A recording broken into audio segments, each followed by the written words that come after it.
성도 여러분, 밤새 안녕히 주무셨습니까? 이번 주는 또 날이 이렇게 맑네요. 모두 다 건강하시길 바라고 함께 찬양 드리며 하나님께 예배자로 나가겠습니다. 104장 이게 아마 옛날 찬송에 없는 것 같습니다. 104장 성탄절 찬송인데 곧 오소서 임마누엘 104장 찬양 드립니다.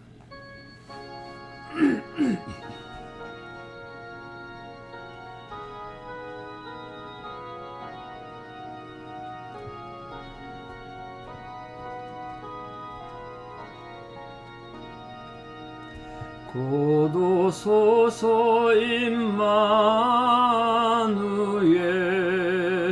오구하소서 이스라엘 거포로 생활 고달파 메시아 기다립니다.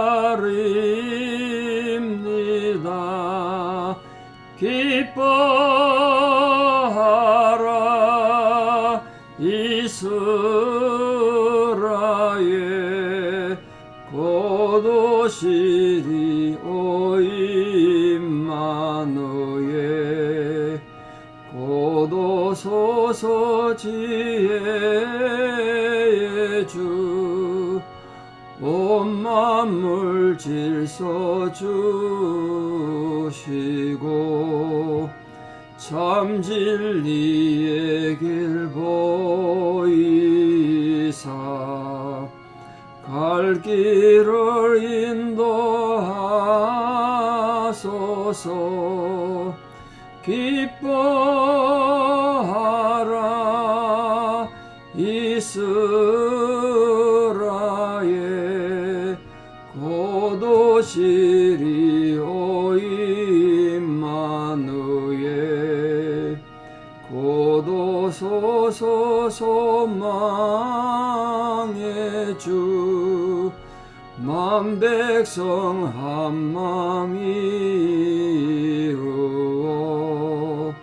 시기와 분쟁 없애고 참 평화 채워주소서. 기뻐하라 이스라엘 곧 오시리 오 임마누엘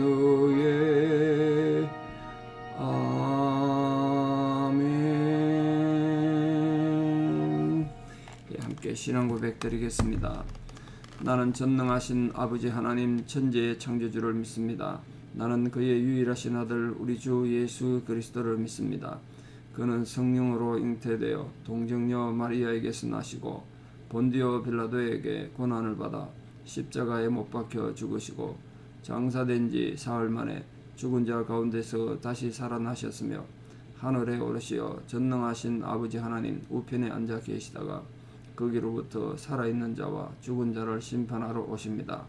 나는 성령을 믿으며 거룩한 공교회와 성도의 교제와 죄를 용서받는 것과 몸의 부활과 영생을 믿습니다.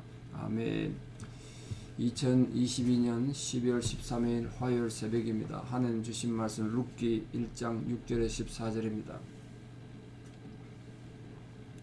룻기 1장 6절에서 14절 봉독에 올리겠습니다.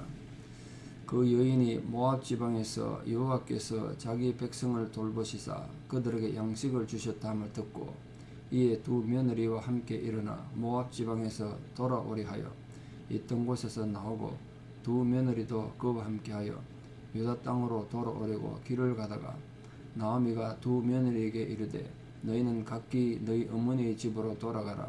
너희가 죽은 자들과 나를 선대한 것 같이 여호와께서 너희를 선대하시기를 원하며 여호와께서 너희에게 허락하사 각기 남편의 집에서 위로받기를 원하노라 하고 그들에게 입맞춤에 그들이 소리를 높여 울며 나오미에게 이르되 아니니이다. 우리는 어머니와 함께 어머니의 백성에게로 돌아가겠나이다 하는지라. 나오미가 이르되 내 딸들아 돌아가라. 너희가 어찌 나와 함께 가려느냐. 내 태중에 너희의 남편 될 아들들이 아직 있느냐. 내 딸들아 되도록하라. 나는 늙었으니 남편을 두지 못할지라. 가령 내가 소망이 있다고 말한다든지 오늘 밤에 남편을 두어 아들들을 낳는다 하더라도 너희가 어찌 그들이 자라기를 기다리겠으며 어찌 남편 없이 지내겠다고 결심하겠느냐. 내 딸들아 그렇지 아니하니라. 여호와의 손이 나를 치셨으므로 나는 너희로 말미암아 더욱 마음이 아프도다 하며 그들이 소리를 높여 다시 울더니 오르바는 그의 시어머니에게 입맞추되 롯은 그를 붙여쳤더라. 아멘. 가슴 아픈 내용이죠. 그 와중에도 하나님 은혜를 발견하게 되는 아름다운 장면이 아닌가 생각합니다. 나오미가 이제 드디어 베들레헴으로 돌아가려고 생각하게 됐는데요. 이 나오미가 베들레헴 표면적으로 보면 고향 땅입니다만 영적으로 보면 하나님께로 돌아갑니다. 하나님께. 이게 중요하죠. 근데 왜 돌아가려고 했습니다. 동기가 뭡니까? 나오미는 비록 남편 따라 모압 땅에 지금 살고 있지만 남편 아들 다 죽었습니다만 고향 베들레헴에 양식이 있다는 말을 들었을 때 결국 인간의 생사화복 표면적으로 먹을 것 주시는 분 하나님이구나. 그걸 알게 된 거예요. 그러니까 지금 이 나오미는 이 원래 흉년이 들었던 베들레헴에 하나님께서 또 양식을 주셔서 이스라엘 백성들을 끝까지 돌아보시고 돌보신다는 걸 알게 됐단 말이에요. 하나님의 섭리가 여기 있구나. 그걸 깨닫는 신앙의 사람이 아니었는가. 그렇게 추정됩니다. 이게 무슨 말인가 하니 이 나오미가 고향 땅 베들레헴으로 돌아가고자 한 것은 이제 홀로 남은 외로움 때문이든지 양식 걱정 때문이라든지 이런 것보다도 핵심은 여기 있습니다. 하나님께서 그 백성을 돌보시는구나. 하나님께서 자기 백성을 돌보신다는 그 깨달음 때문에요. 그 고난당한 것이 내게 유익이라. 고난을 통해서 이로 통해 내가 주의 율례와 법들을 배우게 되었다. 시편 119편 73절 나오는 말씀처럼 나오미가 이 고난을 통해서 하나님의 섭리를 배우게 됐다는 거 굉장히 중요하죠. 왜냐하면 이후에 이 나오미의 선택이나 모습이 굉장히 신앙적인 모습을 보이는 걸 봐선 이때 어떤 큰 영적 깨달음이 있지 않았는가 그렇게 생각됩니다. 그러니까 다시 말해서 나오미가 원래 고향 떠날 때는 뭐 남편이 주도권을 가졌겠습니다만 육신적인 양식을 위해서 떠났었어요. 고향을. 그런데 이제는 영적인 양식을 위해서 베들레헴으로 다시 말해서 하나님께로 돌아가는 거예요. 하나님께 돌아가. 이게 나오미 신앙을 보면서 우리 예수님 가르침 따라 무엇을 먹을까 무엇을 마실까 사실 이게 우리 신앙의 본질이 되면 안 되는데요. 근데 우리가 먹고 살아야 되니까 그런데 신경을 많이 쓸 때가 많죠. 근데 정말 중요한 건 육의 양식이 아니라 영의 양식 아니겠습니까? 오늘 이 나오미의 깨달음이 우리에게도 있는 복된 하루가 되고 우리 모든 성도들 되기를 바랍니다. 우리 여러분 전 생애에 오늘 이 나오미의 깨달음, 나오미가 베들레헴으로 다시 돌아가고자 했던 이 깨달음이 여러분 삶 속에 있기를 정말 축원해요. 내가 돈 벌어 내가 사니까 하나님 거 드리고 하면 막 죽을 것 같죠. 근데 그게 아니라니까요. 정말 중요한 영적 양식이에요. 자, 이제 나오미가 돌아가려고 가다 보니까 오늘 본문에 보니까 길을 다 썼다가 생각해 보니까 나오미가 생각을 많이 했지 않겠습니까? 자기야 돌아가면 저쪽 친정집이잖아요. 뭐 고향에 부모님 다 돌아가셨겠습니다. 그래도 가면 친척도 있고 분명히 친척이 살았단 말이에요. 자기 나라잖아, 자기 나라. 근데 며느리는 이 과부된 며느리를 데리고 가려고 보니까 걱정이 된 거죠. 그 가면 미국 땅이잖아. 거기다 또 과부들이야. 그래서 이 며느리들은 데리고 가는 게 내가 너무 이직이다. 이 며느리들의 미래를 위해서 데려가면 안 되는구나. 그렇게 생각했어요. 그러니까 자신의 불행이나 외로움 이거보다도 두 며느리의 미래를 먼저 생각했다는 것. 이게 나오미 또 아름다운 점이 아닌가 싶습니다. 그래서 뭐라고 했나 보세요. 쉽게 말하면 친정으로 돌아가라. 그리고 재혼해라. 그걸 말했죠. 이렇게 표현했어요. 참 아름다운 표현인데요. 너희들이 죽은 자들과 나를 선대한 것 같이 여호와께서 너희를 선대하시기를 원한다. 아마 두 며느리가 남편들 돌아가고 과부가 된 상황에서도 시어머니한테 참 효도를 많이 잘 했나봐요. 잘 돌보고 그랬나봐요. 거기 또 이렇게 말해서 두 번째, 여호와께서 너에게 허락하사 각기 남편의 집에서 위로받게 하시기를 원한다. 지금 며느리들 남편이 없잖아요. 그 남편의 집에서 위로받는다. 무슨 소리입니까? 재혼해서 좋은 남자 잘 만나서 잘 살아라. 행복하게 살아. 이런 뜻이죠. 쉽게 말하면 이제 시어머니가 며느리들 중매하고 있는 겁니다. 지금 참 귀한 일 아니겠습니까? 자기만 생각하는 이기주의가 아니고 며느리들의 미래와 행복을 생각하는 이타주의적인 그런 헌신적 인격의 소유자구나, 그런 걸 생각하게 됩니다. 우리 모든 시어머님들이 좀 나오미 같으면 좋겠다는 생각합니다. 요즘은 시어머니 때문에 고부간의 갈등이나 시집살이 이런 게 많이 없어진 세상이라 그런 건 없겠습니다만, 우리가 손위 사람으로서 아래 사람들한테 덕이 되면 좋겠다, 이런 생각 해봅니다. 나오미는 모든 시어머니들의 모범이 아닌가, 이런 생각 해봅니다. 물론 그 두 며느리는 또 며느리들의 모범이죠. 얼마나 효도를 했으면 이렇게까지 얘기했겠어요.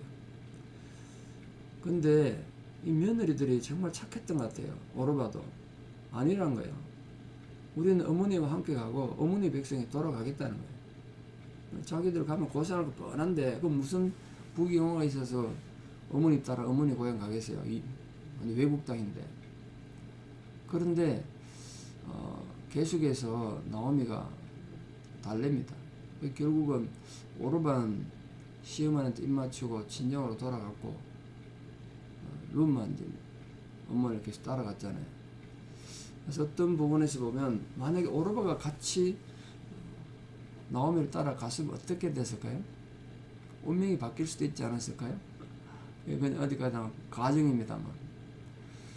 그래서 어떤 분들은 이 오르바의 행위를 상징적으로 이렇게 표현하기도 합니다. 우리가 오르바를 어떻게 또 잘못됐다, 나쁘다 이렇게 비판할 수 있겠습니까만, 십자가를 지고 끝까지 주님을 따르지 못하는 그런 성도의 실수한 부분으로 그렇게 비유하기도 해요. 그런데 우리 너무 또 그렇게 오르바를 그렇게 무시하거나 이렇게 비판할 입장은 아니라 생각합니다. 오르바 입장에서도 시어머니가 그리고 또 생각도 했겠죠. 자기가 가서 고생할 것도 생각되고 하니까 돌아갈 수도 있겠죠. 끝까지 갔으면 또 달라질 수 있었겠다 생각해서 십자가를 지고 끝까지 주님 따르는 성도들의 모형은 아니다, 이런 생각이 좀 들죠. 그래서 우리 성도님들이 이 나오미와 오늘 루스의 상을 보고 내게 주어진 십자가를 끝까지 거부하지 않고 잘 감당하는 성도들이 하나님의 큰 복을 받는구나, 이런 생각을 하게 됩니다. 자, 오늘 나오미가 며느리들을 친정으로 돌아가도록 설득할 때 어떻게 지금 설득했나 보세요. 내 태중에 너희 남편들 아들들이 있느냐, 이렇게 반문했어요. 그 남편도 없는 늙은 나오미가 이런 말을 한 건 아직까지 두 젊은 이 며느리들이 자기 때문에 희생당한 건 아니다, 이런 생각한 거예요. 고대 시대는 이 팔레스타인, 특히 이스라엘 사회는 그 계대 결혼이라는데, 계대 결혼, 우리 한국에서는 형사 취수제 이렇게 표현합니다. 형이 죽고 나면 밑에 동생이 형수와 결혼하는 제도, 그 형사 취수제, 신라 시대에 있었습니다. 아마 많은 민족들이 이런 게 있었던 것 같아요. 왜냐하면 고대 사회는 이 혈통을 잇는다는 것, 대를 잇는다는 거 굉장히 중요하게 생각했는데, 자식이 없이 형제가 죽었다면, 형이든 동생이든, 그럼 그 집안 대가 끊어지는 거잖아요. 그래서 대를 잇도록 하기 위해서 형수나 제수씨와 형제 중에서 제일 가까운 사람이 결혼해서 그 아이가 태어나면 그 죽은 형제의 대를 잇도록 그렇게 했습니다. 만약 살아있는 형제가 너무 어리면 남아있는 과부들은 그 형제가 장성해서 결혼할 나이가 될 때까지 기다려야 했다고요. 그런 제도가 있었단 말이에요. 지금 나오미가 그걸 말하는 거예요. 내가 너희들 데려가면 평생 과부로 있어야 되는데, 내게 지금 아들이 없는데, 내가 설령 지금 내가 재가를 해서 애를 낳는다 치자, 언제 그 낳아가지고 키워가지고 너희가 결혼하겠냐, 있을 수 없다고 막 표현한 거죠. 이 환란을 당한 이 나오미 태도를 한번 보세요. 모압 사는 동안에 견디기 힘든 환란을 여러 번 겪었지 않습니까? 집안에 장례만 3번 치렀는데요.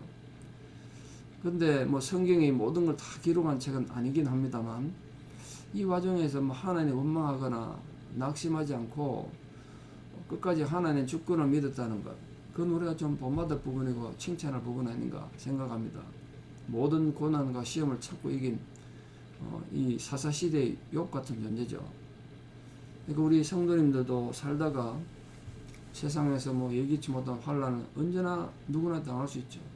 그때 이런 낙심하거나 원망하기 이전에 이런 신앙으로 그 고난을 잘 이겨서 우리 위대한 수많은 믿음의 선배들처럼 하나님의 사랑을 믿고 섭리를 믿고 그 고난을 잘 이겨나가는 위대한 신앙의 승리자들 다 되시기를 진심으로 축원합니다. 오늘 주어진 본문의 마지막은 이제 룻인데, 룻의 태도를 보십시오. 오르바는 울면서 시어머니를 떠나갔는데 룻은 강경한 태도로 그 시어머니를 붙쫓았대요. 붙쫓았다. 이 붙쫓았다는 말이 딱 들어붙어서 떨어지지 않는 상태를 말하는데, 이 원래는 결혼할 때 쓰던 단어거든요. 창세기 2장 24절에 결혼에 대한 말이 있지 않습니까? 이러므로 남자가 부모를 떠나 그 아내와 연합하여 할 때, 이 연합하여 할 때가 이게 붙였다는 똑같은 단어예요. 둘이 한 몸을 이루라. 그러니까 룻은 마치 평생을 같이 살기 위해서 연합하는 부부처럼 시어머니를 딱 붙었다는 거예요. 그만큼 시어머니에 대한 효도도 있었겠습니다만, 아마 그 과정에 이 룻이 시어머니 나오미를 통해서 하나님을 알게 된 것 같아요. 룻이 이렇게 헌신하고 희생한 중요한 선택한 것은 하나님에 대한 굳센 신앙이었다. 그래서 룻은 또 어머니, 시어머니 나오미를 그렇게 생각하고 서로 위로한 거죠. 오늘 말씀의 결론을 맺겠습니다. 오늘 나오미나 룻이나 참 힘들고 어려운 상황에서도 서로를 위로하고 격려하고 상대방의 어려움을 먼저 돌아보는 이 아름다운 모습을 보면서 우리 모든 성도님들도 여러분 삶에 많은 환난을 당할 수도 있습니다만 믿음으로 승리하는 분들 되기를 정말 소망합니다. 그리고 끝까지 우리에게 주어진 십자가를 외면하지 않고 그 십자가 든든해지고 나아감으로써 하나님께서 우리에게 정말 하늘의 보물창고 보고를 여셔서 하늘의 풍성함과 땅의 아름다운 위로와 격려로 우리 모든 성도님들을 함께 하시는 축복이 이 하루에도 함께 하기를 진심으로 축원합니다. 기도드리겠습니다. 아버지 하나님의 크신 은혜와 사랑을 감사드립니다. 다시 한 번의 성탄을 맞이하며 우리 오늘도 희생과 헌신에 대해서 묵상합니다. 나오미의 이 며느리들에 대한 넓은 마음 아량과 또 며느리들의 시어머니를 향한 그 아름다운 마음들이 결국은 우리가 주님을 향한 거룩하고 희생하는 마음인 줄 믿습니다.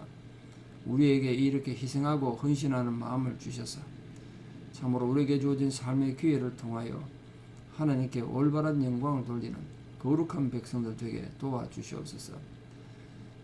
우리 삶의 모든 상황에서 신앙이, 믿음이 정말 제대로 작동될 수 있도록 주께서 은혜를 다하여 주시고, 이런 진정한 희생과 헌신을 통해 우리가 고난 가운데서도 환난 가운데서도 원망과 절망 이전에 하나님을 향한 신앙의 굳건히 작동되는 믿음의 성도 다 되게 도와주시옵소서. 이제는 우리 주 예수 그리스도의 은혜와 하나님 아버지의 만극하신 사랑과 성령님의 위로 교통 역사하심이 오늘도 주님 주신 이 놀라운 은혜 가운데 십자가 든든히 붙잡고 나아가 믿음으로 승리하며 또 우리 이웃을 향한 열린 마음, 넓은 마음으로 살아가기를 소망하는 사는 성도님들의 신앙의 고백 위에 또 우리 사랑 모든 자녀들 삶 위에 지금부터 영원토록 함께 하시옵기를 간절히 축원하옵나이다. 아멘. 여러분 오늘 하루도 믿음으로 승리하십시오. 감사합니다.